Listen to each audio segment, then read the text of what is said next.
गुरुभ्यो वैष्णवेभ्यो नमः नमः।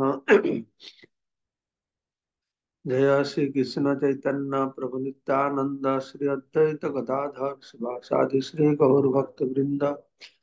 हरे कृष्ण कृष्ण कृष्ण हरे हरे, हरे राम राम राम हरे हरे। मुखम करोति वाचालं पंगुलं हयतगिरिं यत्कृपा तमहं वन्दे परमानंद माधव। श्री गुरुजन तरणम श्री चैतन्य ईश्वर नमः। ओम विष्णुपादाय कृष्ण प्रेष्ठाय भूतले सुमते जय पताका।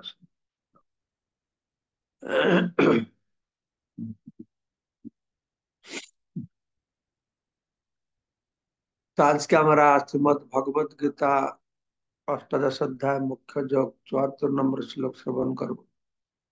ओम नमो भगवते वासुदेवाय, ओम नमो भगवते वासुदेवाय, ओम नमो भगवते वासुदेवाय। संजय उवाच इत्यहं वासुदेवस्य पार्थस्य च महात्मनः संवादम् इमम् अश्रौषम् अद्भुतम् रोमहर्षणम् ইতি আহম। মানে এইভাবে আমি বাসুদেবের এবং বসুদেব পুত্র বাসুদেব পৃথা পুত্র পার্থ, হুম, তো এদের মধ্যে যে সংবাদম কথোপকথন হয়েছিল, ইমাম সংবাদম, এই যে কথোপকথন হলো এ পর্যন্ত যেটা সঞ্জয় ধৃতরাষ্ট্রকে বললেন অশ্রৌষম, সেটা আমি শুনেছিলাম। হুম, এই সংবাদ আমি শুনেছিলাম। এ হচ্ছে অদ্ভুত আর রোমহর্ষণ। এই সংবাদ অদ্ভুত আর রোমহর্ষণ। তো এখানে সঞ্জয় ধৃতরাষ্ট্রকে বলছেন হস্তিনাপুরে কুরুক্ষেত্র রণাঙ্গনে যুদ্ধ আছে, ছিল ব্যাসদেব কাছ থেকে দিব্য দৃষ্টি লাভ করে সেখানে যা হচ্ছে দেখতে পাচ্ছেন, শুনতে পারছেন।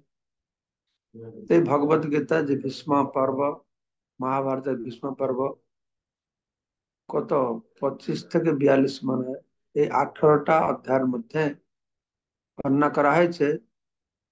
তো সঞ্জয় ধৃতরাষ্ট্রের কাছে কৃষ্ণ আর অর্জুনের মধ্যে, শ্রীকৃষ্ণ অর্জুনের মধ্যে কথোপকথন শেষ হলো, ঠিক আছে। শেষ করে এখন উনি উনার মতামত দিচ্ছেন কি রকম। এই কথোপকথনটি অতি অদ্ভুত, বিশেষ করে মানুষের চেতনার জন্য খুব অদ্ভুত। শুধু শোনার জন্য অদ্ভুত নয়, দেখার জন্য অদ্ভুত নয়, চেতনার জন্য অদ্ভুত, ঠিক আছে। কারণ এই প্রকার জিনিস মানুষের মধ্যে কোনোদিন অদ্ভুত, মানে কি অদ্ভুত কাকে বলা হয়? যা পূর্বে ছিল না, অদ্ভুত। ভূতে ভূত ভবিষ্যৎ আছে না, অভূত অদ্ভুত, মানে এরকম পূর্বে কোনোদিন এরকম জ্ঞান চেতনার জন্য আশ্চর্যজনক ব্যাপার আগে বলা হয় না। যেটাকে শ্রবণ করে সঞ্জয় বলছেন আমার রোমহর্ষণ হচ্ছে, আমার রোমাঞ্চ হচ্ছে। হুম। তো ভগবত গীতার শুরুতে ধৃতরাষ্ট্র জিজ্ঞাসা করেছিলেন তার সেক্রেটারি সঞ্জয়কে যে কুরুক্ষেত্র রণাঙ্গনে কি হলো। হুম, তো এইসব কথা কি হলো কি নাই, এটা নিমাই একবার কথা শেষ কর, আমি ক্লাস দিচ্ছি। তো কুরুক্ষেত্র রণাঙ্গনে বস কি হচ্ছে সেটা সব দেখতে পারছেন হস্তিনাপুরে ব্যাসদেব কৃপাতে। তো সেটাকে বর্ণনা করে এই কথার মাহাত্ম্য, যেটা তিনি শোনালেন ধৃতরাষ্ট্রকে, কৃষ্ণ অর্জুনের মধ্যে কথোপকথন, তার মহিমা তিনি বলছেন যে অত অদ্ভুত, আর এই শুনে আমার রোমাঞ্চ হচ্ছে।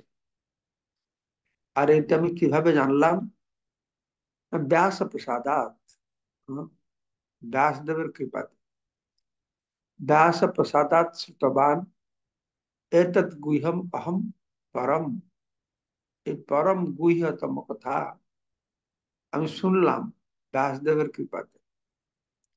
যোগম যোগেশ্বরাত কৃষ্ণাৎ সাক্ষাৎ কথয়ত স্বয়ং।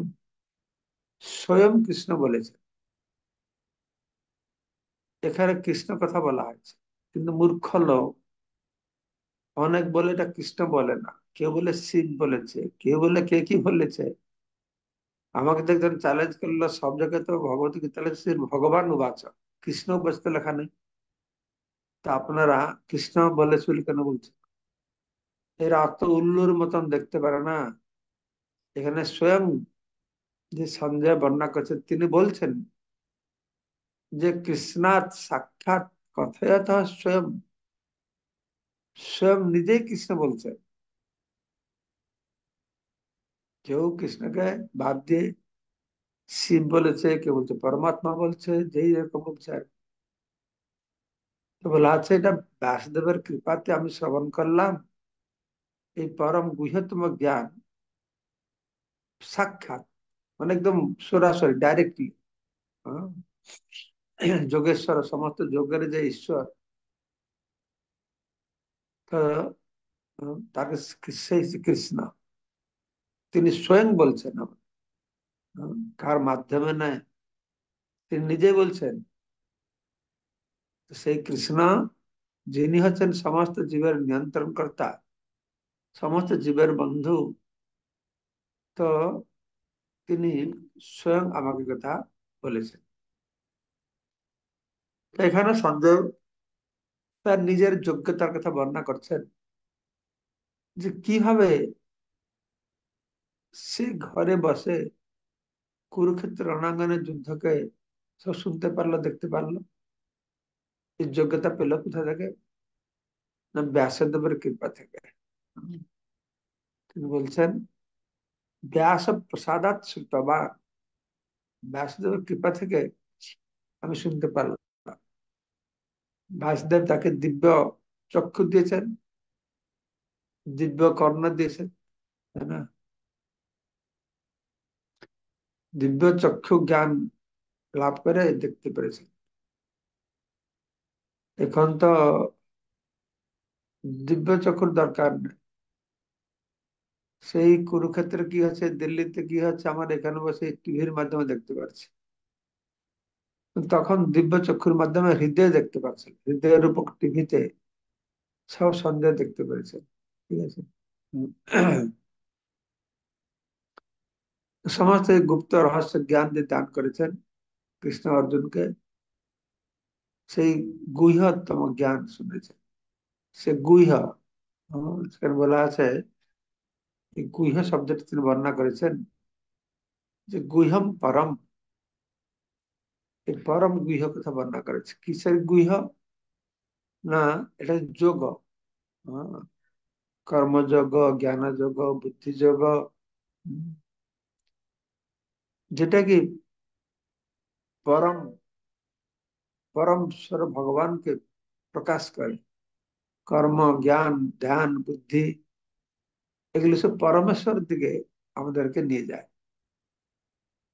তো তো এটা আমি শ্রবণ করেছি যে ভগবান কৃষ্ণ ব্যাস প্রসাদাত শ্রুতবান এতৎ গুহ্যম অহম পরম যোগম যোগ ঈশ্বর। আমি ঈশ্বর কাছ থেকে, ভগবান কাছ থেকে ডাইরেক্টলি শ্রবণ করেছি।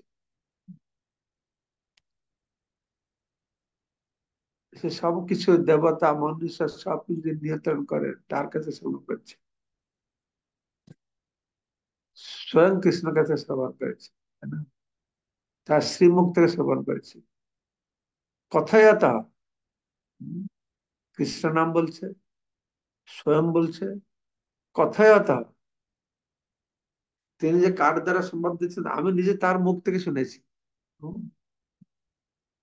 পরোক্ষভাবে কার মাধ্যমে নেয়, এই তিনটি শব্দের মাধ্যমে আমরা বুঝতে পারছি। কত জোর দিয়েছেন সঞ্জয় যে স্বয়ং সাক্ষাৎ কথায়ত। তো এইভাবে সঞ্জয় তার সৌভাগ্যের কথা বর্ণনা করছেন যে ভগবান যেটা স্বয়ং বলেছেন ব্যাসদেবের কৃপাতে। ব্যাসদেব যিনি সঞ্জয়ের গুরু ছিলেন, গুরু কৃপাতেই দিব্য জ্ঞান হৃদয় প্রকাশিত, তাই না? ব্যাসদেবের কৃপাতে সেখানে কি হলো কি নেই সব দেখতে পেলো শুনতে পারলো। গুরু কৃপা হলে এখনো আমরা সব বুঝতে পারবো শুনতে পারবো, গুরু কৃপা না হলে বুঝতে পারবো না, তাই না? তো এই ভগবত গীতা জ্ঞান এটা গুরু কৃপাতে বোঝা যাবে। হুম। তো গুরু কৃপা ব্যতিরেকে এটাকে এই তত্ত্ব কথা বোঝা যাবে না, গুরু কৃপা ব্যতিরেকে। তো যে গুরু কৃপা তোমরা বুঝবো সে গুরুকেও জানতে হবে ভালো করে না, সে গুরু সে জ্ঞান থাকা দরকার। সেইভাবে যেভাবে ব্যাসদেব ভগবানকে উপলব্ধি করেছিলেন, সে গুরুর শব্দে প্রয়োজন নিষ্ণাত, শব্দ ব্রহ্ম পরম ব্রহ্ম। সেই রকম যে গুরুর নিষ্ঠা থাকবে তার কৃপাতে শিষ্যের হৃদয়ে সেই জ্ঞান প্রকাশিত। সে গুরু যদি সে না থাকে, সে যদি ভগবান তার নিষ্ঠা না থাকে, তাহলে তার কৃপাতে শিষ্যের হৃদয়ে কি করে আসবে? এটা সম্ভব না, তাই না? তো গুরু কে যোগ্য হতে হবে। গুরুর সেই রকম যদি কোয়ালিফিকেশন থাকে, শাস্ত্র সিদ্ধান্ত জানে, ভগবান প্রতি নিষ্ঠা আছে, তবেই সে জ্ঞান দিতে পারবে। আর গুরু শাস্ত্র সিদ্ধান্ত ভগবত নিষ্ঠা হলেও পারবে না যদি শিষ্য যোগ্য না হয়, তাহলে কি করে হবে? যেরকম ব্যাসদেবের মতন গুরু হতে হবে, সঞ্জয়ের মতন শিষ্য হতে হবে, তবে তো গুরু খুশি হয়ে সে দিব্য জ্ঞান প্রকাশ করবে। তো গুরু কমা হলে শিষ্য যোগ্য হলে হবে না, আর গুরু যোগ্য শিষ্য কমা হলেও হবে না, দুজনকে হতে হবে। তো যখন শিষ্য গুরুকে সেই রকম নিষ্ঠাপর ভাবে সেবা করবে, আহ, তার কাছে শ্রবণ করবে, তার শিক্ষাকে মেনে চলবে, তার নির্দেশকে মানবে, কোনো তর্ক না করবে না, গুরুদেবের শিক্ষাকে ঠিক ঠিক ভাবে পালন করবে, তখন গুরুদেব সন্তুষ্ট হয়, তার হৃদয়ে দিব্য জ্ঞান প্রকাশ করে, তাই না? বিশ্বস্ত এবং বিশ্বস্ত শিষ্য হতে হবে, বিশ্বস্ত শিষ্য হতে হবে। এরকম শিষ্য হতে হবে গুরু যেন বুঝতে পারে যে হ্যাঁ এর নিষ্ঠা আছে, অন্য কোন ধন্দা নাই। তখন সে বুঝতে পারবে, ভাগবত তত্ত্ব বুঝতে পারবে, সে সিদ্ধি লাভ করবে। যেরকম আমরা দেখছি অর্জুন, সে যোগ্য হলো, সে কি নিষ্ঠা দিয়ে শ্রবণ করেছে, না? ভগবান শ্রীমুখ থেকে, স্বয়ং কৃষ্ণের শ্রীমুখ থেকে শ্রবণ করেছিল। সঞ্জয়ও শুনেছে ব্যাসদেবের কৃপাতে, শুনতে পেরেছে, শুনেছে তা না, শুনেছে, বুঝেছে, উপলব্ধি করেছে, তাই না? কৃষ্ণ বলছেন অর্জুনকে কুরুক্ষেত্রের রণাঙ্গনে, এই হস্তিনাপুরে বসে সব দেখতে পারলো, শুনতে পারলো। তো ঠিক যেভাবে অর্জুন সঞ্জয় তারা কৃপা পেল এবং সিদ্ধ হলো, সেভাবে যে কোনো ব্যক্তিও হতে পারে। যারা তার জীবনকে ধন্য করতে চায়, তারাও এই গুরু পরম্পরায় আগত এই ভগবত গীতার বাণীর প্রবাহে স্নান করতে পারে। তারা যে আত্ম উপলব্ধি করেছে গুরু বা বৈষ্ণব, আত্ম উপলব্ধি করা গুরু বা বৈষ্ণব, এখানে প্রবাদ বলছে, হ্যাঁ, তার কাছে যে আত্মসমর্পণ করবে, তাহলে সেও বুঝতে পারবে, যেরকম অর্জুন বুঝতে পারলো, সঞ্জয় বুঝতে পারলো। যে গুরু পরম্পরায় যদি আমরা জ্ঞান গ্রহণ না করে, যে গুরু পরম্পরার মাধ্যমে শুদ্ধ ভক্ত এই ধরাধামে প্রতিষ্ঠিত করা হয়েছে, তাহলে আমরা এইসব জিনিস বুঝতে পারবো না, তাই না? উম, তো এখানে নারদ মুনি ভগবানের শিষ্য, নারদ মুনি থেকে ব্যাস লাভ করেছে। তো ব্যাসের কৃপাতে সঞ্জয় বুঝতে পেরেছে। তো এই ভগবত গীতায় কর্মযোগ, জ্ঞানযোগ, ভক্তি যোগ সব বর্ণনা করা হয়েছে। আর কৃষ্ণ হচ্ছেন সমস্ত যোগের মাস্টার, যোগেশ্বর, ঈশ্বর। হুম। তো এইভাবে আমাদেরও সৌভাগ্যকে আমরা বৃদ্ধি করতে পারি, যার দ্বারা আমরা কৃষ্ণের সমস্ত কথাকে ভালো করে বুঝতে পারি, এটি সম্ভব। তো এর কথা শ্রবণ করে সঞ্জয় বলছেন তিনি যে রাজন, হে রাজন, ধৃতরাষ্ট্রকে বলছেন, সংস্মৃত্য সংস্মৃত্য সংবাদম ইমম অদ্ভুতম। আগে বলছেন এই অদ্ভুত আশ্চর্য সংবাদ। তো এই সংবাদ শ্রবণ করে কি হলো, না আমার শুধু রোমাঞ্চ হয়েছে তা নয়, এই শ্রবণ করে তো রোমাঞ্চ হলো, ভালো কি হলো, না সংস্মৃত সংস্মৃতি, এখানে আমার মনে, আমার মনে আসছে কেশব অর্জুন পুণ্যম হিসামি চ মুহুর্মুহু, বারম্বার স্মৃতিপটে আসছে, বারম্বার মুহুর্মুহু আমার কাছে হর্ষ, হর্ষে আমি আনন্দিত হচ্ছি। হিসামি, হৃষ্ট, আমি হৃষ্ট হচ্ছি। তো ধনঞ্জয় তার নিজের প্রতিক্রিয়া তিনি বুঝছেন। তো আমরা কি যে এরকম হৃষ্ট হচ্ছি, সংস্মৃত সংস্কৃত স্মরণ স্মরণ করে করে, স্মরণ করে স্মরণ করে, পুনঃ পুনঃ মুহুর মুহুর বারম্বার কেশব অর্জুনের এই পুণ্য কথা শ্রবণ করে আমাদের সেরকম রোমাঞ্চ হচ্ছে, সেরকম আমার আনন্দ পাচ্ছি, তাহলে আমরা ভগবত গীতাকে বুঝেছি। সেটা যে হচ্ছে না, তার মানে আমরা চেষ্টা করতে হবে, হ্যাঁ, গীতাকে বুঝার জন্য।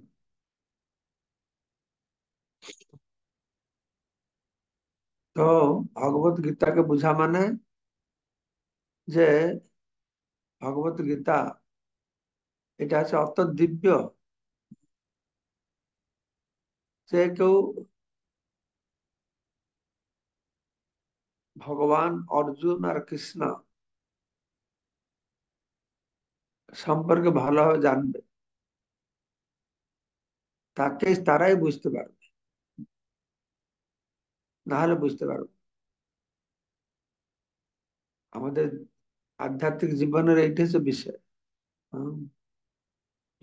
যারা ভগবত গীতা শ্রবণ করবে ঠিক জায়গা থেকে, হুম, ভগবান কৃষ্ণের কাছ থেকে গুরু পরম্পরা ক্রমে যেটা এসেছে, তারা পূর্ণ কৃষ্ণ চেতনাময় লাভ করতে পারে। হুম। আর কৃষ্ণ চেতনা লাভ করলে সে জ্ঞান আলোকে উদ্ভাসিত হবে, জীবনকে আনন্দময় করে গড়ে তুলবে, সব সময়, কোন কোন সময়ের জন্য, প্রতিটি মুহূর্তে, হুম, তার জীবনে সে আনন্দ পাবে। তারপর বলছেন তৎ চ সংস্মৃত সংস্মৃত রূপম।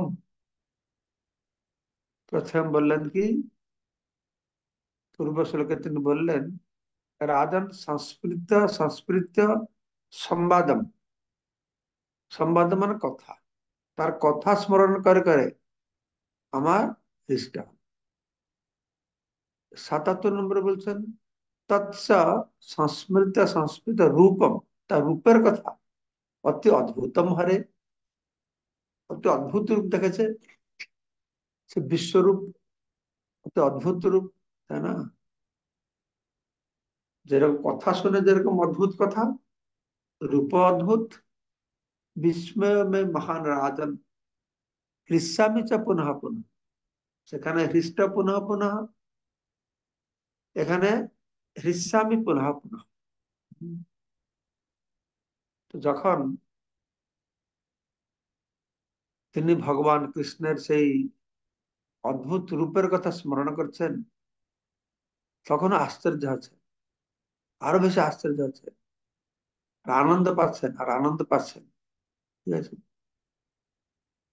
তো এখানে যে বলা আছে তৎ, সেই রূপ, কোন রূপ? না, সেই দিব্য রূপ যেটা কৃষ্ণ অর্জুনকে দর্শন করিয়েছিলেন, সে দিব্য রূপ যখন আমি দর্শন করছি বা স্মরণ করছি, সেই দিব্য রূপের কথা তিনি বলছেন। সঞ্জয় তো দেখতে পেরেছেন, তো তার দেখতে পেরে সেটা তার তিনি বলছেন। আগে তো মুখে মুখে বর্ণনা করেছিলেন, এগুলো দেখে আমার কি হয়।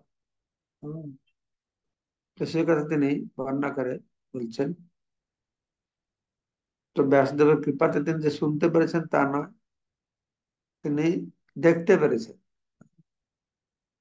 আর বিশেষ করে তার সেই বিশ্বরূপটাকে অর্জুন দেখেছে, সঞ্জয় দেখেছেন।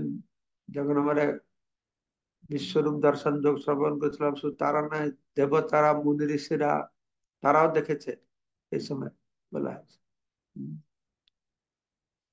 তারপরে শেষ শ্লোক, অষ্টাদশ অধ্যায় মুখ্য যোগ, ভগবত গীতা শেষ শ্লোক, শ্লোক নম্বর 78। গীতার শেষ শ্লোকে সঞ্জয় তার সিদ্ধান্ত দিচ্ছে। ধৃতরাষ্ট্র যে জিজ্ঞাসা করছেন যে কি হলো, হ্যাঁ আমার পুত্র পাণ্ডবপুত্র হ্যাঁ, সঞ্জয় বলছেন যত্র যোগেশ্বর কৃষ্ণ, যত্র পার্থ ধনুর্ধর, তত্র সে বিজয়ভূতি ধ্রুবা নীতির মতির মম। মতির মম মানে আমার মত, তার মত তিনি দিচ্ছেন। যত্র যোগেশ্বর কৃষ্ণ, যেখানে শ্রীকৃষ্ণ, যিনি হচ্ছেন সমস্ত যোগের প্রভু, যত্র পার্থ ধনুর্ধর, যেখানে ধনুর্ধর পার্থ অর্থাৎ অর্জুন, ধনুষ বিদ্যা যিনি পারঙ্গম, তো সেখানেই অবশ্যই তত্র শ্রী, শ্রী মানে সম্পদ, বিজয়, বিজয়ের বিজয়, হ্যাঁ, শ্রী বিজয়, তারপরে ভূতি, হ্যাঁ, মানে সেই অদ্ভুত শক্তি সেখানে থাকবে, হ্যাঁ, ব্যতিক্রমমূলক শক্তি থাকবে, ভূতি। ধ্রুবা নীতির মতির মম, সেখানে নীতি, মোরালিটি থাকবে, এগুলো শুধু থাকবে সেখানে। সম্পদ থাকবে, জয় থাকবে, আর অতিশক্তি থাকবে, নীতি থাকবে। কোথায়? যেখানে ভগবান থাকবে আর ভক্ত থাকবে। ভক্ত ভগবান যেখানে থাকবে, অর্থাৎ আমরা যদি ভগবান ভক্ত হই, ভগবান সঙ্গে থাকি, তাহলে এগুলি সব হবে। 23টি হচ্ছে এই ভগবতের শেষ শ্লোক। এই শ্লোকের বেশি তাৎপর্য দেওয়া হয় না, কিন্তু শিল বিশ্বনাথ চক্রবর্তীপাদ একটা সুন্দর কথা বলছেন। এই যে শেষ 5টা শ্লোক সঞ্জয় বললেন, তো তিনি বলছেন এই 5টা শ্লোকে ভগবত গীতার তাৎপর্য বলা হয়েছে। তো তিনি বলছেন আমি 2 পাতায় এসব লিখেছিলাম, এর ব্যাখ্যা দিয়েছিলাম, কিন্তু ইন্দুর খেয়ে ফেলেছে। তিনি বলছেন গণেশের বাহন ইন্দুর খেয়ে ফেললো। হ্যাঁ, তো ওইটা লিখবার জন্য আমি আর চেষ্টা করি না। অত ওটা গভীর, আহ এটা গভীর জ্ঞান দেওয়ার পরে বিশ্বনাথ চক্রবর্তীপাদ একটা হাস্যরসাত্মক কথা বলছে। মনে হয় তিনি বুঝতে পেরেছেন এই জ্ঞান যারা অনুশীলন করছে তার মাথাটা ভারী হয়ে গেছে। তারা হাসাবার কথা বলছেন যে শেষ 5টা শ্লোক আমি যা লিখেছিলাম গণেশের বাহন খেয়ে ফেলেছে, ওটাকে নিয়ে গেছে। হ্যাঁ, গণেশের বাহন সেটা নিয়ে নিয়েছে। তা আমি আর লিখতে চেষ্টা করি না। হ্যাঁ, আর এটা এইসব বিষয়টা ততটা গুরুত্বপূর্ণ কিছু ছিল না। সেজন্য আমি আর চেষ্টা করি না। হ্যাঁ, এই কিছু সাধারণ জিনিস ছিল, ঠিক আছে, সেরকম থাকুক। হুম। তো এইভাবে বিশ্বনাথ চক্রবর্তী বলছেন যে আমার সারার্থ বর্ষিনী ভগবত গীতার সারার্থ বর্ষিনী টিকা আমি এখানে সমাপ্ত করলাম। তার শেষে বলছেন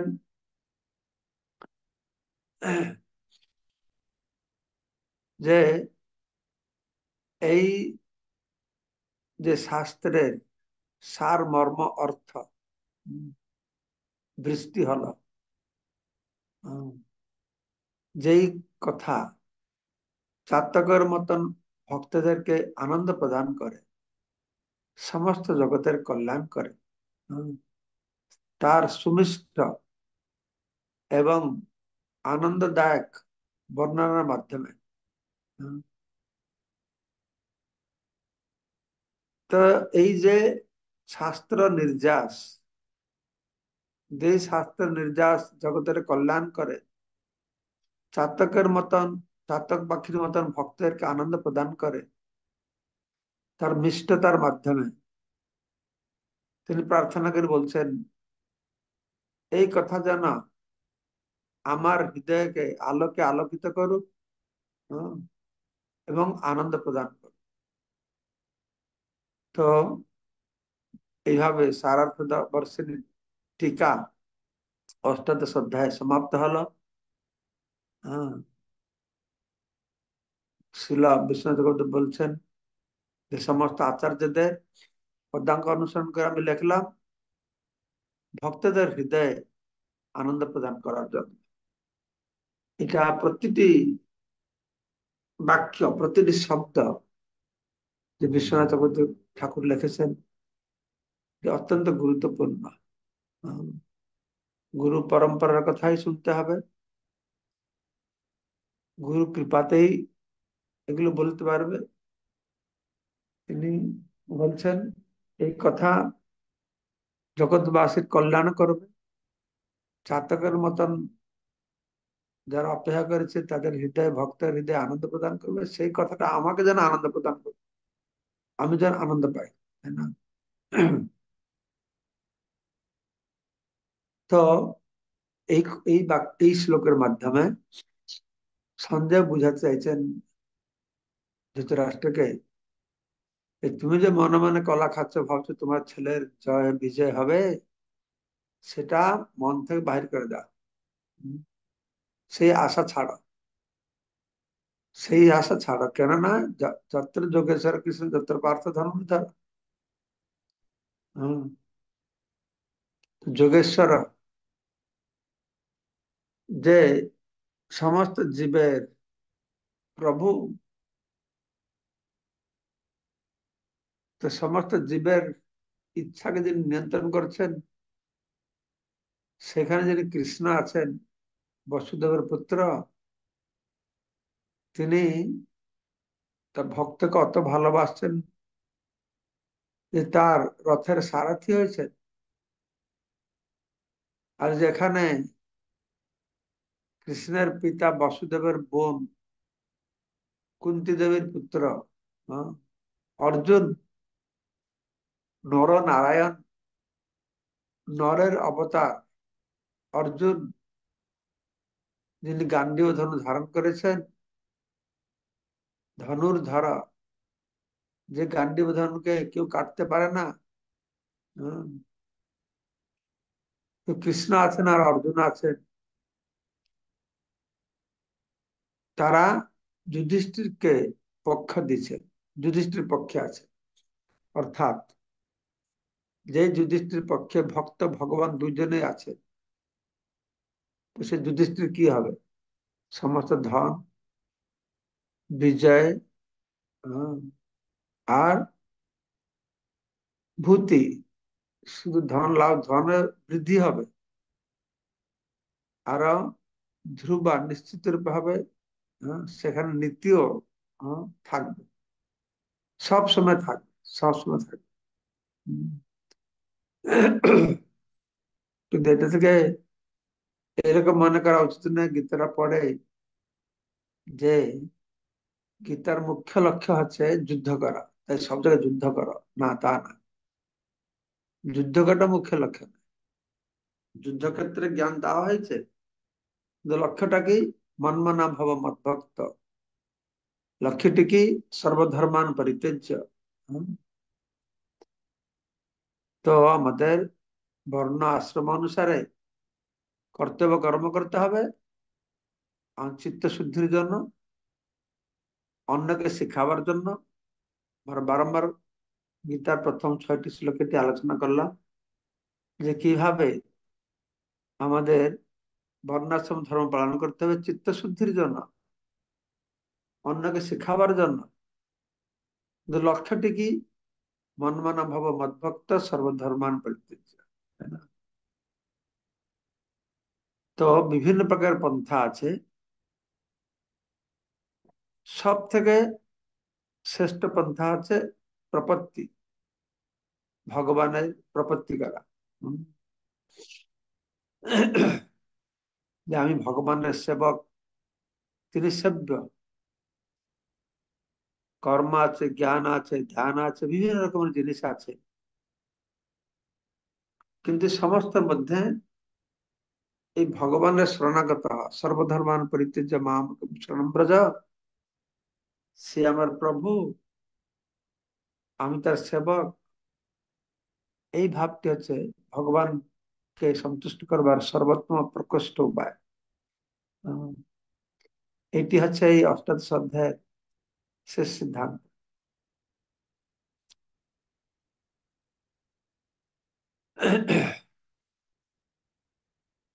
এইভাবে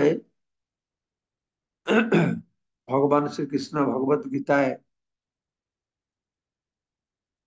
আহ, যে পরম সত্য কৃষ্ণ, যে পরম ব্রহ্ম পরম ধাম, তিনি পরম সত্য, তিনি দিব্য গুণাবলী বিভূষিত। সেই কৃষ্ণ কোন কৃষ্ণ? যে কৃষ্ণ মা যশোদার স্তন থেকে দুগ্ধ পান করেছে,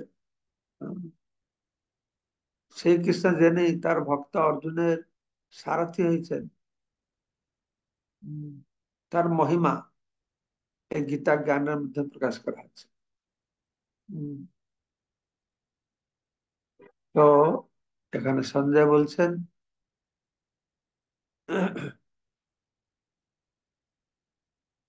সঞ্জয় বলছে না, উম,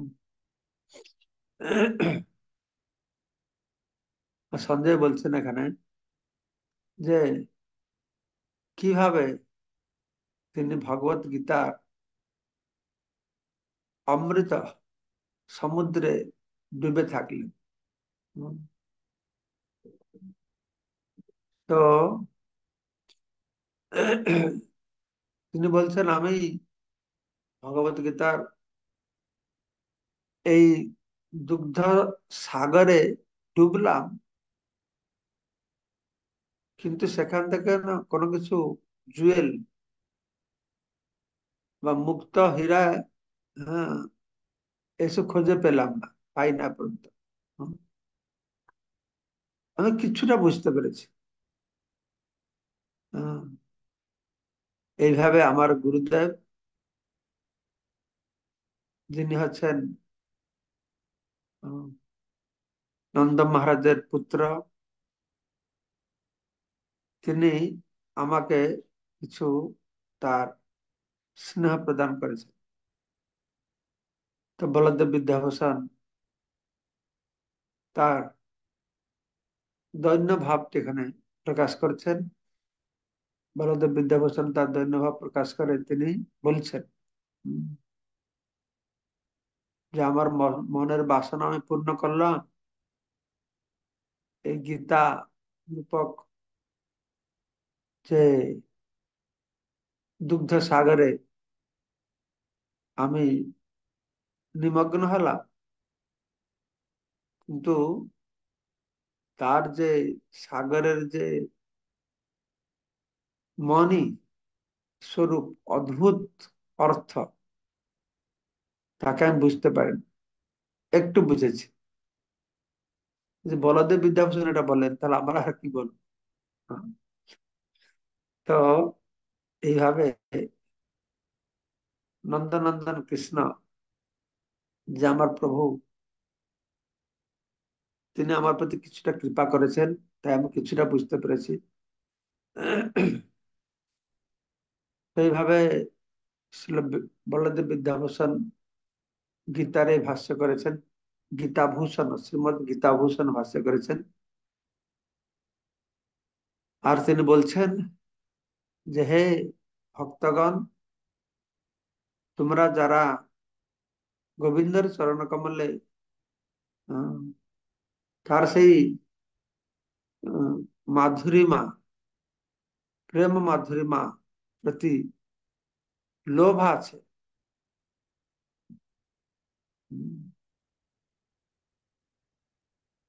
তো ভগবানের ভক্ত, শ্রেষ্ঠ ভক্তকে, শ্রেষ্ঠ ভক্ত আছে যারা ভগবান গোবিন্দের আহ, প্রেমের যে মাধুরীমা প্রতি সবসময় লোলুপ, আগ্রহী। তো এখানে বলদেব বিদ্যাভূষণ তিনি দৈন্য ভাব প্রকাশ করে বলছেন, হে ভক্তগণ, তোমরা সবসময় অত্যন্ত কৃপালু, তোমরা ভগবান গোবিন্দের প্রেমের মাধুর্যকে আস্বাদন করতে সবসময় লোলুপ। তোমরা আহ, আমি যে ভাষ্য করলাম এটা শুদ্ধ পবিত্র কর। তো এবার তার দৈন্য ভাব তিনি প্রকাশ করে বলছেন। তো এটি হচ্ছে ভগবত গীতার শেষ শ্লোক। প্রভুপাদ এই সুন্দর তাৎপর্য বলেছেন, আপনারা প্রভুপাদ তাৎপর্য সবাই পাঠ করবেন। যে আজকে সময় হয়ে গেছে, তাই এখনই আজকের বছর দ্বিতীয় দিন। কালকে আমরা শুনতে পারলাম না, ইন্টারনেট ভালো ছিল না। তো আগামী কালকে থেকে আমরা গীতা শ্রবণ হয়ে গেল। তো আমি একটু চৈতন্য চরিতামৃত শুনতে চাইছি। আমরা চৈতন্য চরিতামৃত আগামী কালকে থেকে শ্রবণ করব। কেন চৈতন্য চরিতামৃত এরকম একটি গ্রন্থ যার মধ্যে বেদ, বেদান্ত, উপনিষদ, ভাগবতম, পুরাণ সব তার মধ্যে রয়েছে। চৈতন্য চরিতামৃত সমস্ত বৈদিক গ্রন্থের সার কথা, শেষ কথা চৈতন্য চরিতামৃত বলা হয়েছে। যেখানে ভগবত গীতা শেষ হয়েছে, সেখানে ভাগবতম শুরু হয়েছে। সর্বধর্মান পরিত্যজ্য, ভগবত গীতা শেষ কথা। ভাগবতের শেষ প্রথম কথা আছে ধর্ম প্রজ্জিত। তারপরে ভাগবতের শেষ শ্লোক হচ্ছে হরিনাম সংকীর্তন, যে হরিনাম সংকীর্তন করলে সমস্ত সংসার দুঃখ নষ্ট হবে, ভগবান চরণ কমলে প্রেম ভক্তি লাভ করতে পারবে। তো চৈতন্য চরিতামৃত সেই প্রেম আর নামের উপরে বেশি গুরুত্ব দেওয়া হয়েছে। তো আমরা আগামীকালকে ওই চৈতন্য চরিতামৃত থেকে প্রতিদিন কিছু কিছু পাঠ করে শ্রবণ করব। আমরা চেষ্টা করব শ্লোক অনুবাদ, প্রভুপাদের তাৎপর্য পাঠ করে শ্রবণ করার জন্য। ঠিক আছে? তো আজকে যে আলোচনা হলো, ওটাতে প্রশ্ন বিশেষ কিছু থাকার নেই। তো কার কিছু যদি মতামত থাকে আপনারা বলুন, কি বলতে চান যদি।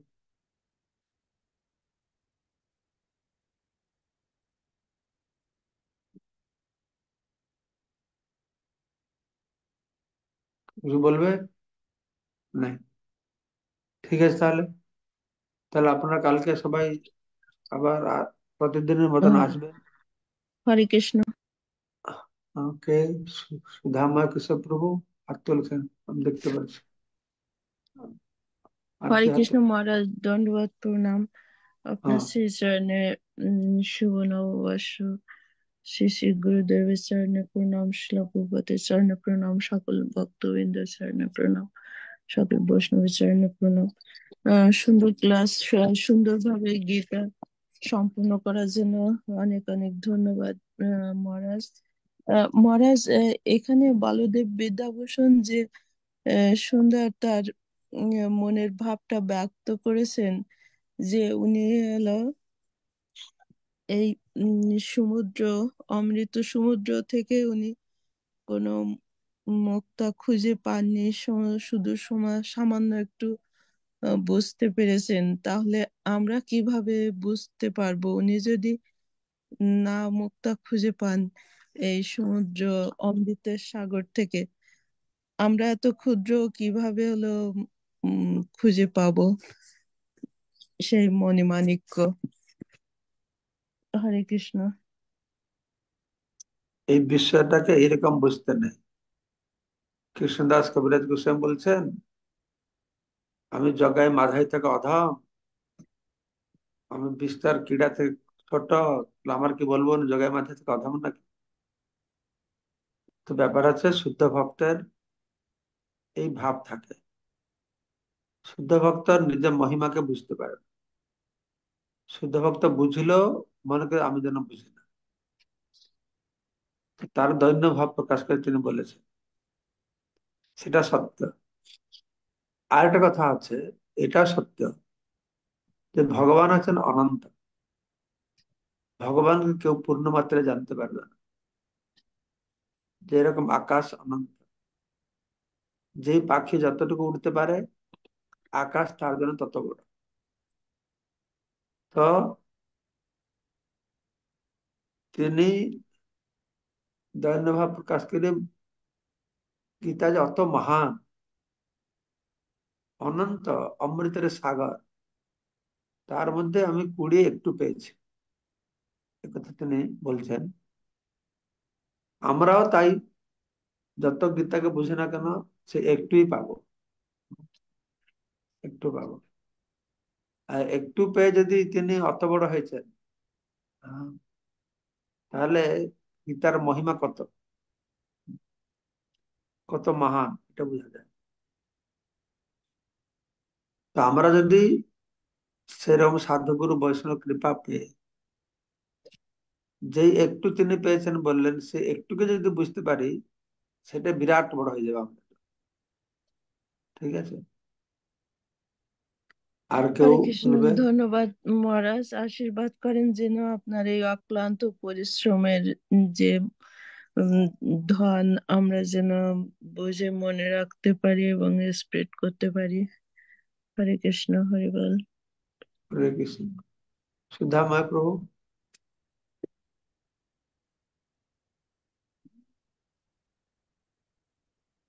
হরে কৃষ্ণ মহারাজ, দণ্ডবত প্রণাম। তো আপনাকে ইয়ে যে অসংখ্য অসংখ্য ধন্যবাদ খুব সুন্দর ক্লাসের জন্য।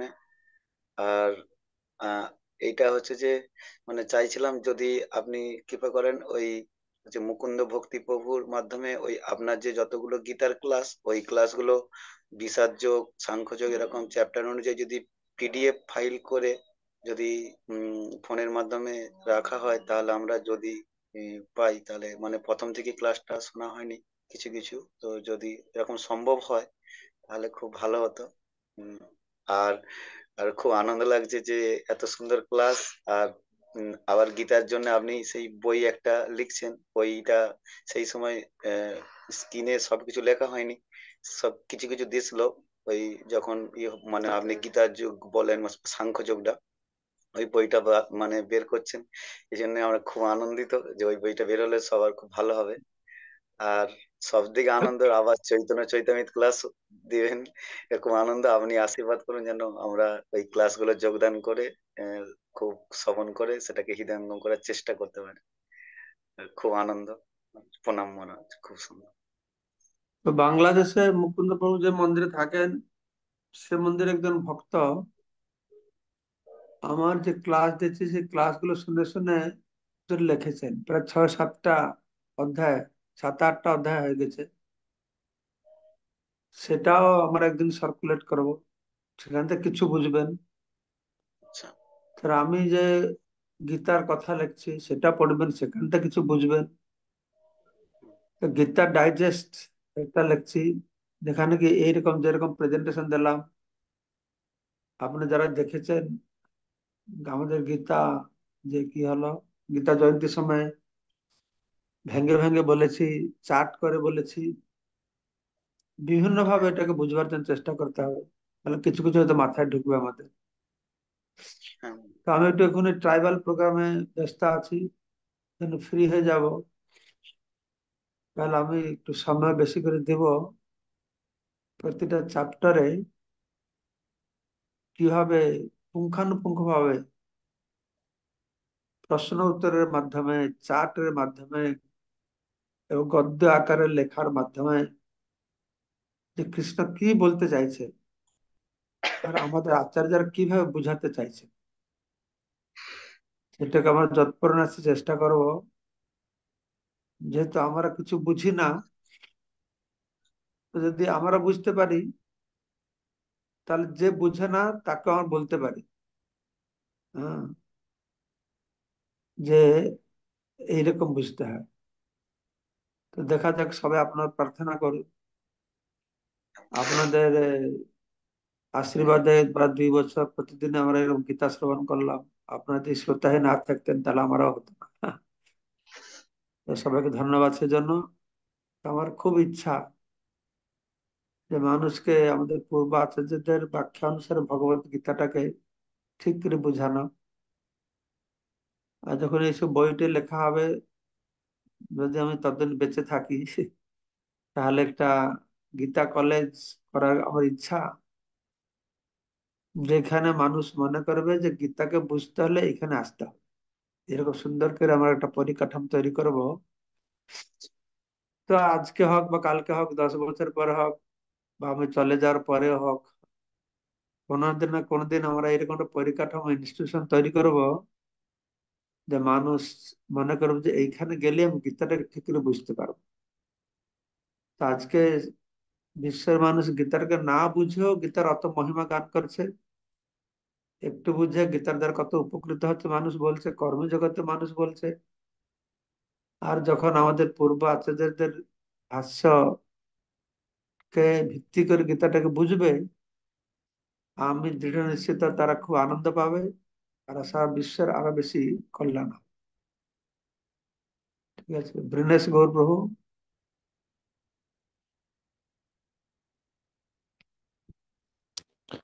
হরে কৃষ্ণ, দণ্ডবত প্রণাম মহারাজ। ধন্যবাদ। আমরা ওই আপনার যে এই গীতামৃত ক্লাসের অনেক সময় যে ওই পাঠগুলো আবার যখন শুনি, তখন কোনো প্রশ্ন যদি জাগে, তো এই প্রশ্নগুলোর সমাধান কিভাবে পেতে পারি, এই একটা প্রশ্ন। আর একটা বিষয় যে আপনি যে আমাদের আপনার সঙ্গে রাখছেন এই চৈতন্য চরিতামৃত পাঠের মাধ্যমে, এই জন্য মহারাজ আমার অন্তরের অন্তঃস্থল থেকে আপনাকে ধন্যবাদ, এবং আমি বিনম্র দণ্ডবত প্রণাম নিবেদন করছি আপনার শ্রীচরণে। কারণ আমি আর মনে একটা সংশয় ছিল যে মহারাজ এরপর আপনি আর আমাদের সাথে যুক্ত থাকবেন কিনা, কারণ আমরা এত সুন্দর একটা গীতামৃত ক্লাস হচ্ছিল, কিন্তু এই ক্লাসের মধ্যেও মানে আমরা যথেষ্ট পরিমাণ ভক্ত যুক্ত হই না। তো এত অল্প সংখ্যক ভক্তের জন্য যে আপনি আপনার মূল্যবান সময় দিবেন, এটা আসলে শুনে আমি খুব মানে খুব খুব আনন্দ অনুভব করছি। আসলে আমি ভক্তদের জন্য মূল্যবান সময় দিচ্ছি না, আমি আমার জন্য দিচ্ছি। বুঝতে পারছো? আমার দরকার হলে সে 500 শ্রোতা থাকুক বা 5 জন শ্রোতা থাকুক, তো আমার একটা লক্ষ্য আছে, সেই জন্য আমি এটা করলাম। আর এটা যেটা বললো প্রশ্নের ব্যাপারে, সেটাও ভালো হয়। ব্যাপার হচ্ছে যারা না বুঝে তাদের কোনো প্রশ্নই থাকে না, যারা বুঝে তাদেরই প্রশ্ন থাকে, তাই না? তা আপনারা যারা শুনছেন, তারা যত প্রকার প্রশ্ন আছে লেখুন। হুম, প্রচুর প্রশ্ন হতে পারে। সবাই বলছে বুদ্ধিযোগ, বুদ্ধিযোগ, বুদ্ধিযোগটা কি? সবাই বলছে নিষ্কাম কর্ম, ডেফিনেশন কি? বহুত জিনিস আছে যে সাধারণ মানুষ কি ভক্তরা না বুঝে বলছে, যেটা সব বুঝে গেছে আমরা। যেরকম ভগবান বলছেন সাধুদের জন্য রাত, এটা সাধারণ লোকের জন্য দিন, সাধারণ লোকের রাত। তার অর্থমানটা কি এটা বাহির লোক জানে না, ভক্তরা জানে না। তোমরা যারা শুনছো তারা কয়টা জানো কিনা আমার সন্দেহ। মানে বলতে পারো জানা হয়তো, তখন শুনেছে বুঝতে পেরেছে, এগুলো তো মনে নাই। এরা মনে নাই কি এই যে রাত কি দিন কি। তো সেটা এইসব জিনিসগুলো এই প্রশ্ন উত্তরের মাধ্যমে আরো সুস্পষ্ট হয় জিনিসটা। তো আপনারা ফ্রি সময়ে গীতাটাকে ভালো করে দেখুন। আরো যত বেশি প্রশ্ন বাহির করবে তো ভালো। সেই প্রশ্নটাকে আমরা চেষ্টা করব পূর্ব আচার্যদের কমেন্টের তার ভিত্তিতে খুঁজে পাওয়ার জন্য। আর আমরা যদি বুঝতে পারলাম ভালো, তা না হলে আরো যারা আমাদের বিজ্ঞ ভক্তরা রয়েছেন, ভানু মহারাজ রয়েছেন, আর যারা এরা সব রয়েছে আরো পারঙ্গম আছে, আমরা তাদের কাছে জানতে চেষ্টা করবো। তাদের কাছে জানলে আমরা জানতে পারবো, তাই না? ঠিক আছে, সবাইকে অশেষ ধন্যবাদ আজকে গীতামৃত অনুষ্ঠান যোগদান করবার জন্য। আজকে কালকে এখানে আগরতলায় আমাদের পরমারাধ্য গুরুদেব ছিল জয়প্রকাশ গুরু মহারাজ আসবেন, 4-5 দিন এখানে অবস্থান করবেন সমস্ত ত্রিপুরা আদিবাসীদেরকে আশীর্বাদ করবার জন্য। আর ত্রিপুরার যে ট্রাইবাল লোক আছে তাদেরকে কৃপা করবার জন্য গুরু মহারাজ স্ব ইচ্ছা প্রকাশ করে এখানে আসছেন। তার অত্যন্ত অপার করুণার ফলে তিনি আসছেন। তো আমি এখানে 3-4 দিন আর থাকবো ওখানে। তো আপনাদের সবাইকে অশেষ ধন্যবাদ। হরে কৃষ্ণ। বাঞ্ছা কল্পতরুভস্য কৃপা সিন্ধুভ্যেব চ কল্পতরুভ্যশ্চ কৃপা সিন্ধুভ্যেব চ পতিতানাং ভাই বৈষ্ণবেভ্যো মহারাজ কি জয়, জগন্নাথ প্রভুপাদ কি জয়, জয় বিশ্বনাথ মন্ডল প্রচার মন্দিরে শ্রী শ্রীমৎ জয় পতাকা স্বামী গুরু মহারাজ কি জয়, কি জয় জয় মুকুন্দ ভক্তি প্রভু কি জয়, জয় অনন্ত জয় কোটি বৈষ্ণব ভক্তবৃন্দ কি জয়, জয় জয় জয় গীতা মাহাত্ম্য ক্লাস কি জয়, জয় নিতাই গৌর জয় প্রেমানন্দে হরি বল। হরি বল।